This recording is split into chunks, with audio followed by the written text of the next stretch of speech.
each and every one of you presented himself yesterday. So what we found a very broad area, and as I said yesterday, some people have moved from one area to the other. What I do believe, and this is the main message that I want to deliver, that we have to capture all this knowledge, all this expertise, all these scars, all the various technologies that we have today in order to really understand. We can't leave out any of these tools and any of this knowledge if we really want to be able to talk even about personalized medicine or about medicine or about responsible and reliable medicine. And then what I really want, after that we saw all the wonderful tools and the data mining and so on, I want to just drive you to be cautious on what you provide, on what you do. What are the obstacles on our way to be sure and to provide the medicine we want? So, I hope.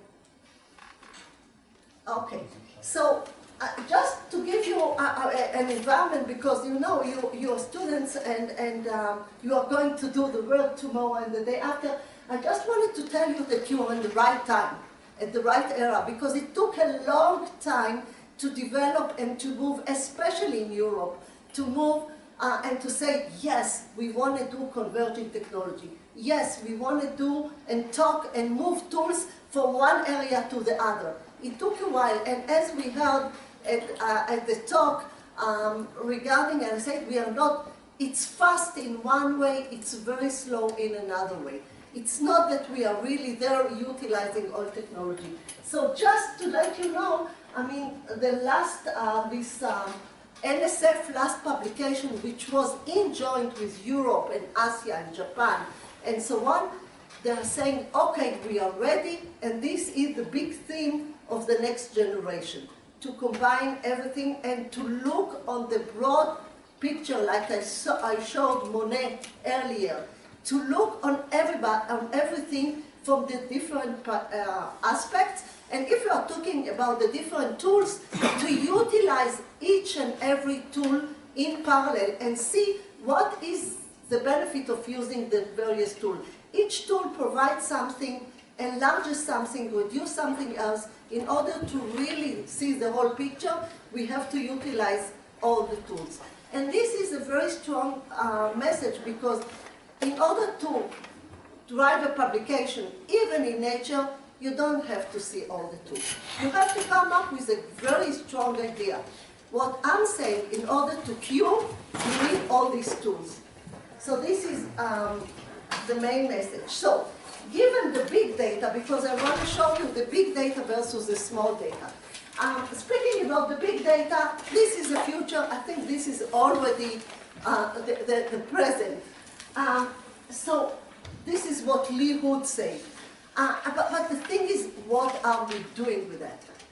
Everybody, the big phrases, big data, small data, personalized medicine, we are not really there. We are not really stand up after all these big phrases. We are on the way, right, but we are not there. So each child will be born with that. Could we really handle simultaneously for one? Right. What? You have a charger? No.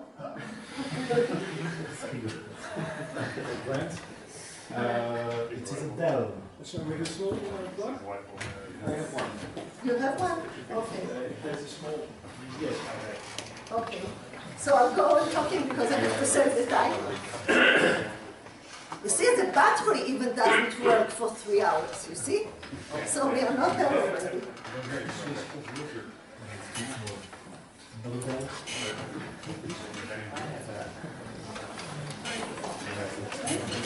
I can take it off on the disconnect.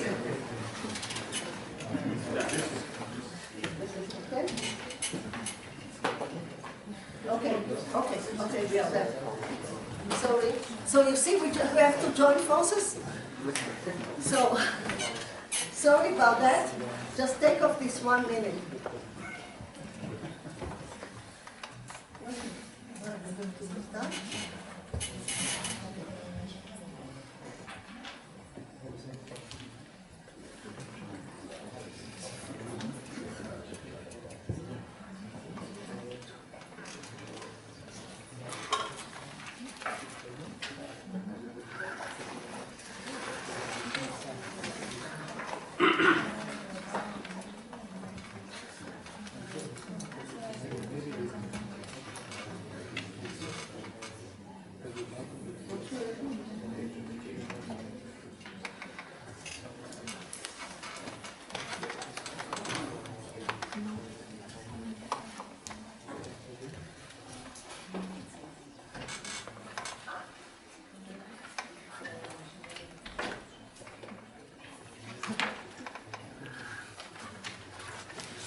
Sorry about that.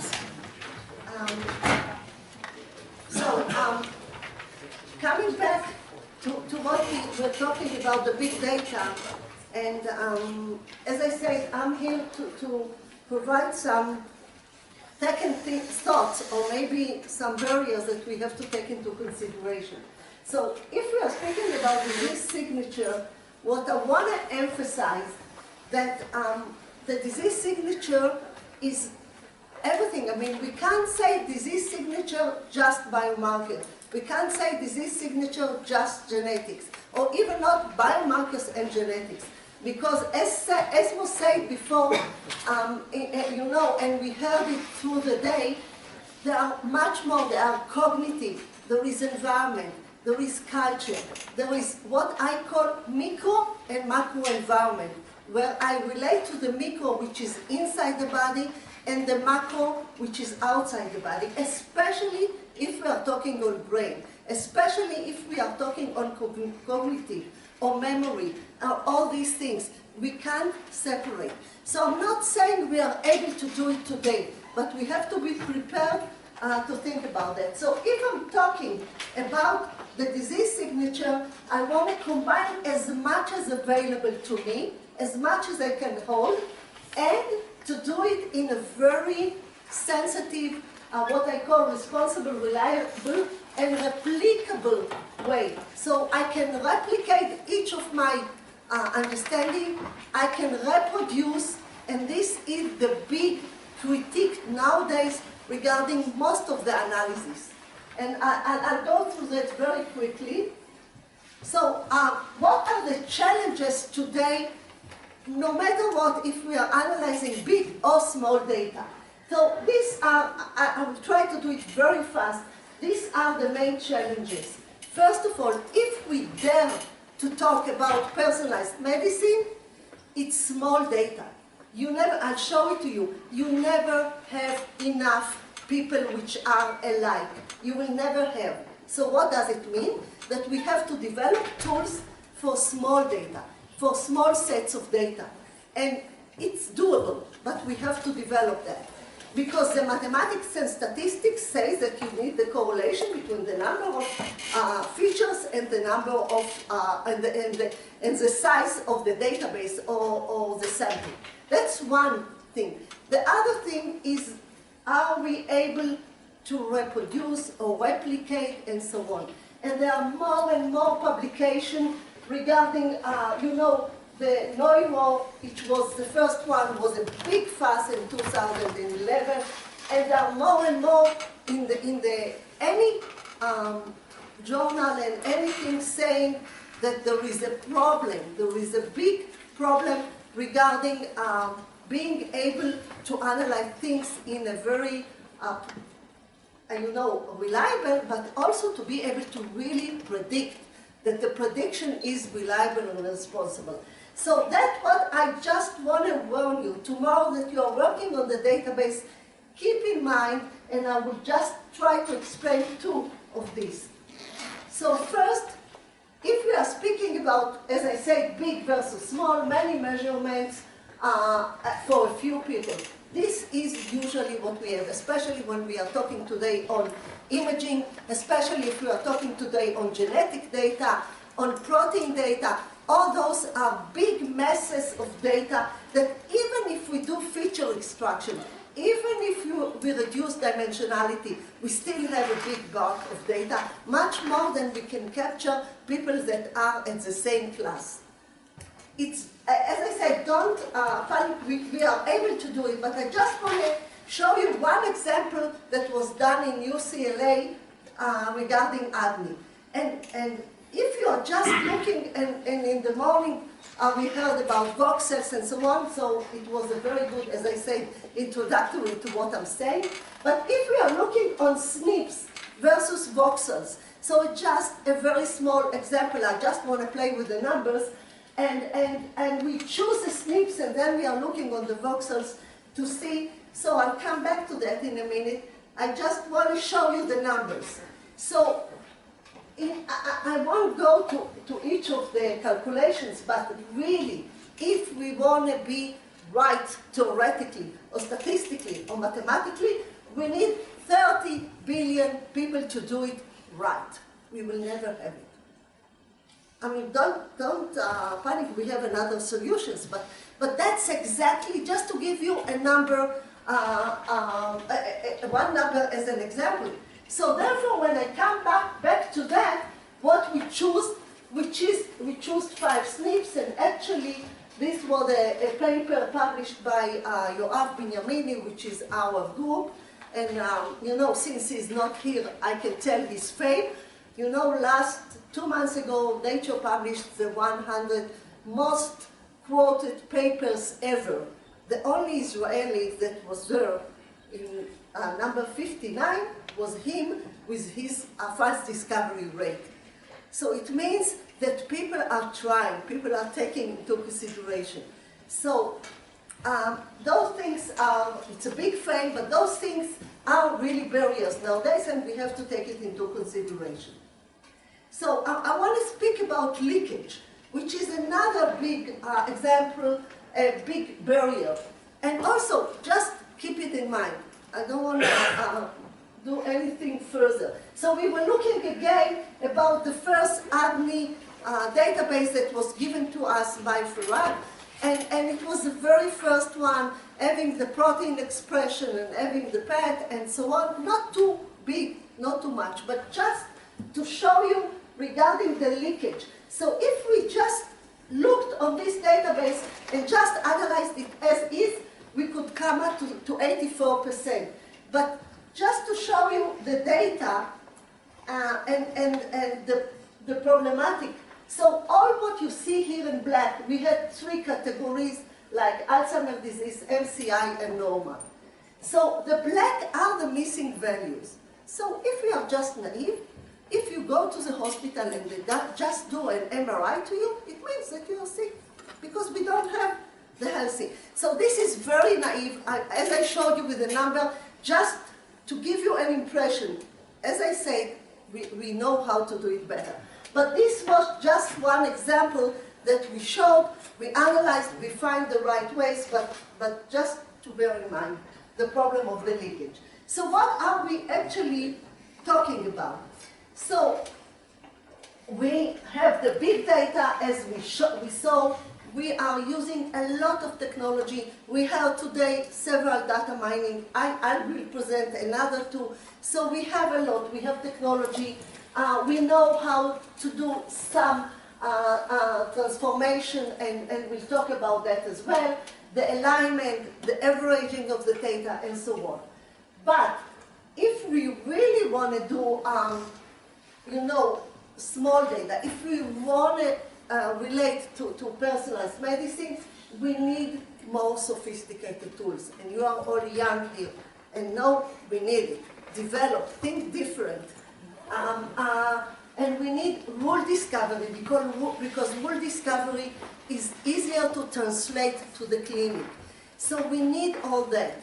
What we have, we should utilize, we should take into consideration, but we need more than that.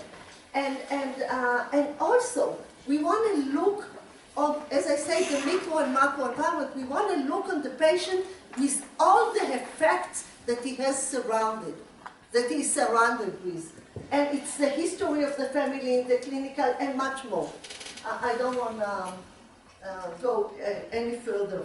We can then in the discussion maybe go deeper to that. So just one example that I want to give you, that once we analyze the ADNI data that you saw with all this missing value, we applied the hypercube and we applied the other data mining, and also our tool that is a kind of a tool that was specially developed, first of all, to tolerate missing values.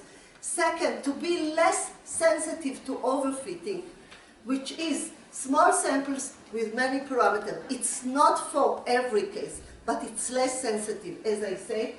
And also, you can handle mixed data. As I said, I want to combine your family history, I want to combine your genetics, your feature extraction from the imaging, and your clinical data. So I want to look on categoric and numeric and all the data at the same time.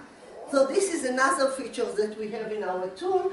And the same thing is relating to what do I know and what I don't know. I'm always quoting that since we are not yet in God's kitchen, we have to be aware. We don't understand all. So when we average, and when we smooth, and when we leave out the outliers, we are missing knowledge. We are missing data. So if we could analyze it as is, without averaging, without smoothing, and without, we might be better off, at least at the beginning.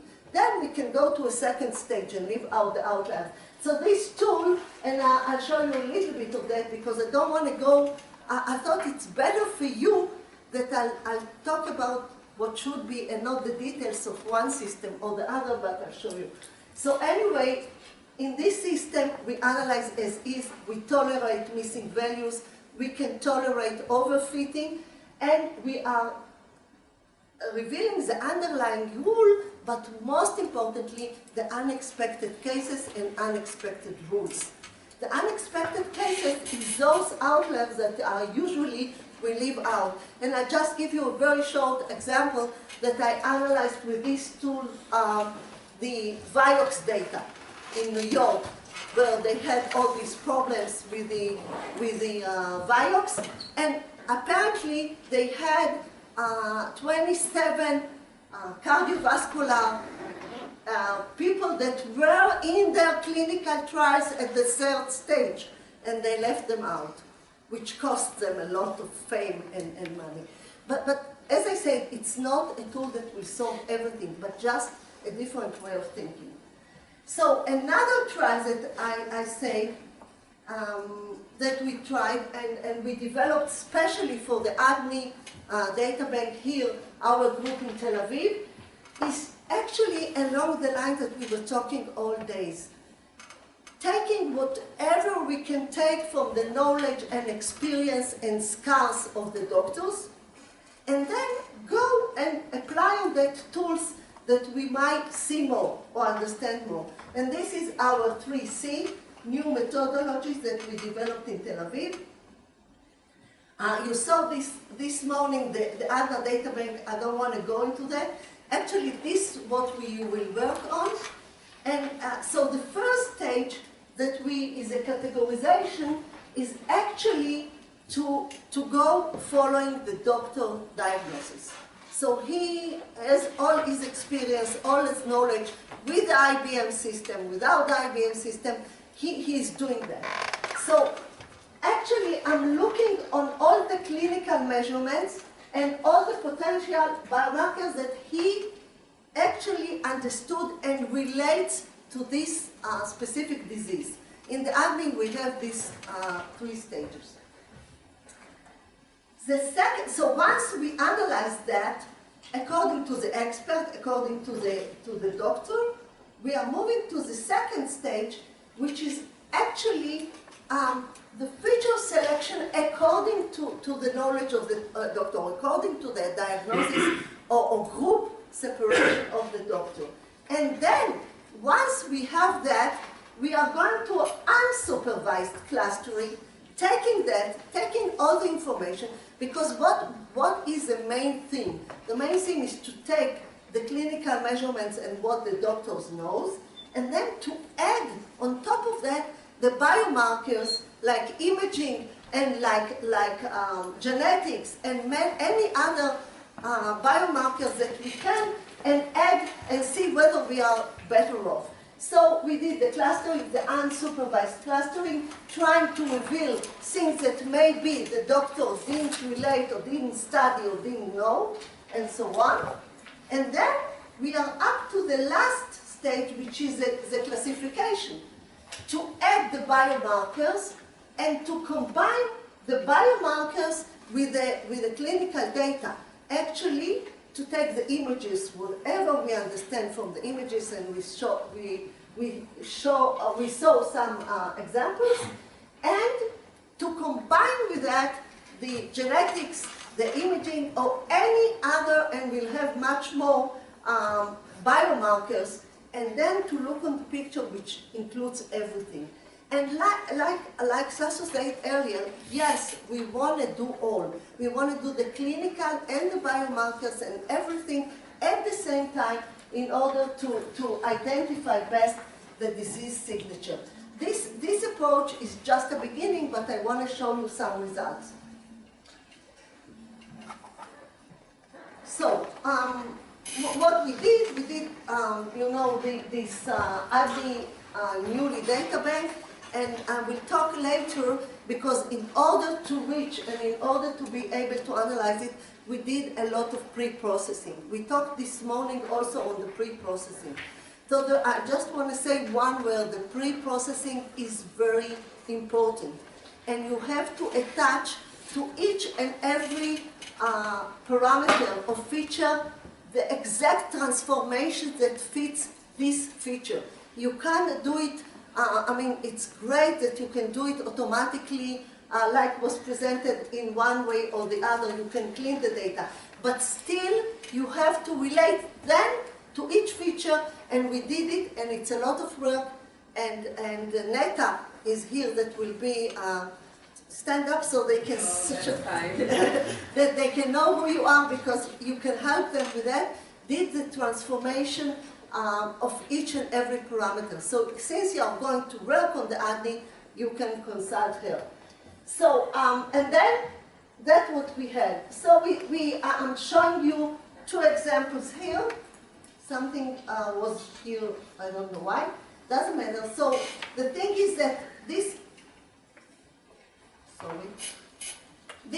on the left side we had the card, which is, everybody knows the card. On the right hand we have our system. As I said, the data mining one that I talked about that, our development. And actually what we have here is a whole discovery what are the if and only if the essential and sufficient rules for any of the patients to be normal. And you see you have here 3 rules that has to come together in order to have the probability of 45 records to be normal. And it's the Alzheimer's disease assessment scale, the functional activity according to the questionnaire, and so on. I don't want to go. And then you have a second rule. When is it Alzheimer's disease? And you can see that this probability is a little bit lower, but those are the strong rules. The if and only if. It means if you have these rules, this small group of 20, and here 45, the whole group, it's a small classes. It identifies well-defined small classes. But the most important thing is our result of the 3C, and the 3C result, unlike what we had in the ADNI data bank, we identified 10 subclasses of Alzheimer's disease, unlike what was there. And if you look on this group, it's from normal to severe Alzheimer's disease. We identified, just by running the first stage of the 3C, we identified 10 groups. And just to show you, the first one, which is a severe, you can see that it's in most of the parameters. You see here the parameters of the variables, it's in the upper stage. What we see here, you know, it's just in the memory conception that his own conception of himself. What does he think about himself? So he doesn't think he's such in a bad situation. But if you are looking on another one, you see here, which is, you know, the patient and partner assessment, and a little bit lower, you can see the difference between the green and the blue in most of the parameters. Again, the problem that the blue guy has is the memory. He is still much better than the severe, but there is first signs of memory problems. And I just want to show you for a minute how does it look. when you do the simulation and when you separate that. But as I showed you earlier, I don't want to go back, I hope you remember, the two classes, the severe Alzheimer's disease, which is the upper one, the green, and you see the blue. And if you look on this, you can see the different clusters. What I want to show you is this is the original classification that was done by EDNI according to their assignment, and the upper part is our 10 subclasses. And the thing is that you see here already, but you see it more later, that even here, these two classes, severe and mild, which was a little bit less, was already spread in 3. Here, if we take the whole data, you see that we came up with 10 subclasses, which are very much in between the classes of ugly. So if we want to be more refined, if we want to be more targeted and have really better subclasses and to be able to predict in a more responsible way, we need these 10 classes and the nice, the differentiation between the 5 and the 10 new classes. And if you look we don't have time, if somebody wants to have a longer one, it starts from the beginning. I just want to finish my presentation. You can see the different part of the two groups. So that we show that. And now I want to go to the last part, half a minute, regarding what I said in the beginning, that we have to apply various tools and see what is the best fitted. I'm speaking about regular analysis. I'm speaking even stronger about what Yanni said about distributed analysis.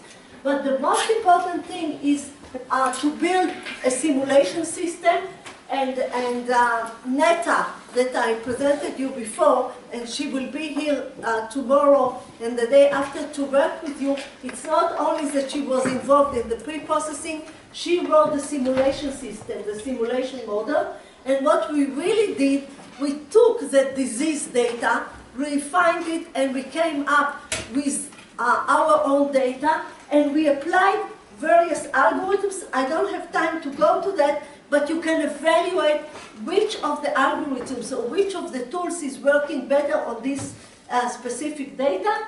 And you can see here just if we use the right features and the selection that I mentioned before, the FDR, you got the what we really know before and we expect as an outcome versus, how should I call it, the noise here when we don't use. So if we have to choose the tool, we analyze the K-means, the K-model is the hierarchical clustering and so on, and we can evaluate each algorithm, how is it working best on which kind of data.